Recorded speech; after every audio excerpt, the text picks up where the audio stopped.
As a student majoring in English literature, reading is one of the most important skills to master. To quote from Barack Obama, reading is a gateway skills that make all other learning possible.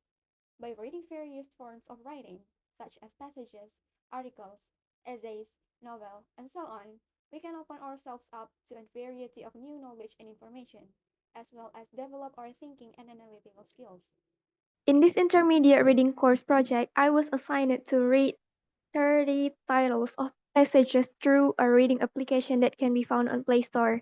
And through this video, I will share my experience when working on this project and I will give you a brief description of the passages I read. So, hello everyone, my name is Shafira Rifani. I am an English literature student from Universitas Negeri Padang. Without further delay, let's get started. Apps that I use.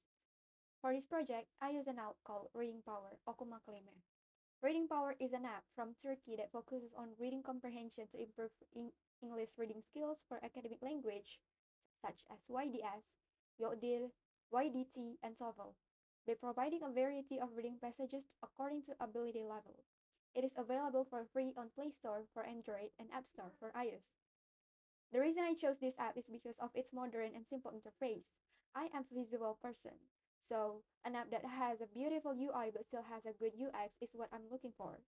But not only that, this app also provides hundreds of passages that can be accessed for free and paid.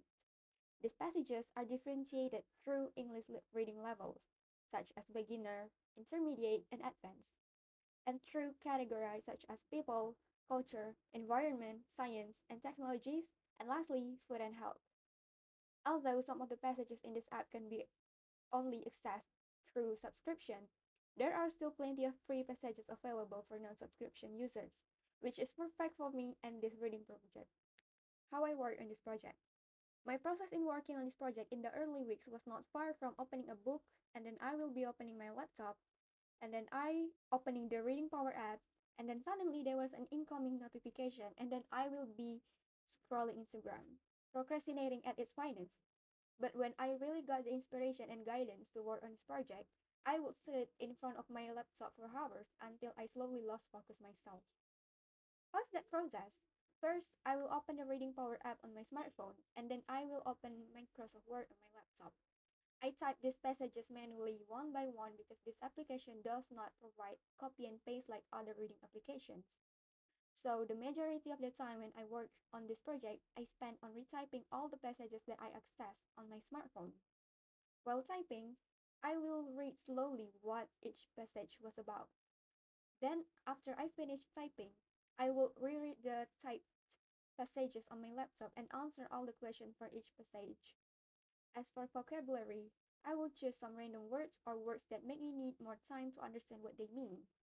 For vocabulary, I borrow a dictionary from my friend, but since her dictionary is English Indonesian, it doesn't help much. So I rely on the internet and the Merriam-Webster app that I downloaded for definitions, synonyms, antonyms, and so on. In this activity of reading 30 passages, there are two passages titles that I find interesting. The first is the 17th passage that I read, titled Effortless Thinking, Stereotyping. What is this passage mostly about? Well, this passage informs about human tendency to judge others based on their appearance. This passage also explains some details about how babies are drawn to people's faces and develop preferences for people who look friendly, while the adults, often but not always, rely on stereotypes and snap judgment based on other people's facial features.